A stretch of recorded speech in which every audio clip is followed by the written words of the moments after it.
करीब 9 महीने से अंतरिक्ष में फंसी नासा की अंतरिक्ष यात्री सुनीता विलियम्स जल्द धरती पर लौटने वाली हैं।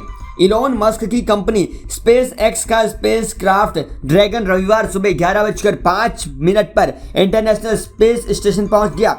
4 सदस्यों की क्रू 10 टीम ने शनिवार को स्पेस एक्स के फॉल्कन 9 रॉकेट से भारतीय समय अनुसार सुबह करीब 4:30 बजे उड़ान भरी थी। क्रू 10 के स्पेस स्टेशन पहुंचने के बाद अब वहां मौजूद क्रू 9 के अंतरिक्ष यात्री Nick Hague, Sunita, Butch Wilmore और अलेक्सांद्र गोर्बुनोव ड्रैगन स्पेसक्राफ्ट में पृथ्वी पर लौटेंगे। विलियम्स के धरती पर लौटने का सटीक समय अभी तक नहीं पता चल पाया है, लेकिन ऐसा कहा जा रहा है कि वो 19 मार्च से पहले वापस नहीं आएंगी।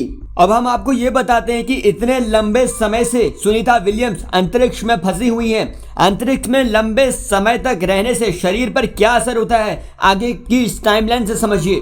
एस्ट्रोनॉट सुनीता विलियम्स और बैरी विल्मोर जून 2024 में इंटरनेशनल स्पेस स्टेशन पर 8 दिनों के लिए गए थे, लेकिन तकनीकी खराबी के चलते दोनों की वापसी में 9 महीने यानी अब तक तकरीबन 284 दिन की देरी हो गई है और अब ये कहा जा रहा है कि दोनों 19 मार्च के बाद धरती पर आ जाएंगे। आपको बता दें कि अंतरिक्ष में लंबे समय तक रहने से शरीर पर क्या क्या प्रभाव पड़ सकते हैं। अंतरिक्ष में शून्य गुरुत्वाकर्षण और तेज विकिरण यानी रेडिएशन चुनौतीपूर्ण होते हैं। इससे हड्डियों की कमजोरी, मांसपेशियों का सिकुड़ना, आंखों की रोशनी पर असर और शरीर का अन्य संतुलन बिगड़ना जैसी समस्याएं हो सकती हैं। अगला सवाल ये भी है, क्या अंतरिक्ष में इंसान का वजन कम हो जाता है? तो अक्सर वजन कम नहीं होता, लेकिन गुरुत्वाकर्षण की कमी की वजह से शरीर में बदलाव जरूर आते हैं। माइक्रोग्रेविटी से शरीर के तरल पदार्थ ऊपर की ओर खिसकते हैं, जिससे चेहरा सूजा हुआ लगता है। इससे अंतरिक्ष यात्री पतले दिख सकते हैं। सुनीता ने बताया कि उनका वजन अंतरिक्ष में पहले जितना ही है।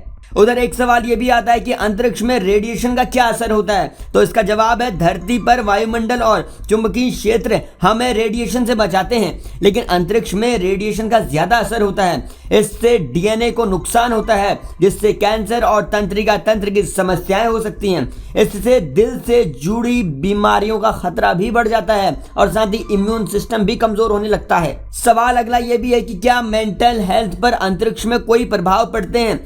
तो अंतरिक्ष में लंबे समय तक रहना मेंटल हेल्थ पर गहरा असर डालता है। डिप्रेशन, तनाव और चिंता का खतरा बढ़ना बहुत आम हो जाता है। अंतरिक्ष यात्रियों को अक्सर धरती पर वापस आने पर साइकेट्रिस्ट की सलाह लेनी पड़ती है। अब आप ये भी जानिए कि सबसे लंबे समय तक अंतरिक्ष में रहने का रिकॉर्ड किसके पास है। सबसे ज्यादा लंबे समय तक रूस के वलेरी पोलियाकोव ने 437 दिन अंतरिक्ष में बिताए हैं। दूसरे नंबर पर भी रूस के सेर्गेई अवदेयेव ने 379 दिन अंतरिक्ष में बिताए हैं। फिलहाल खुशखबरी की बात यह है कि सुनीता अब लंबे समय के बाद धरती पर वापस लौटने जा रही हैं और सभी लोग अब ये प्रार्थना करने में जुट गए हैं कि वो सुरक्षित धरती पर पहुंच जाएं।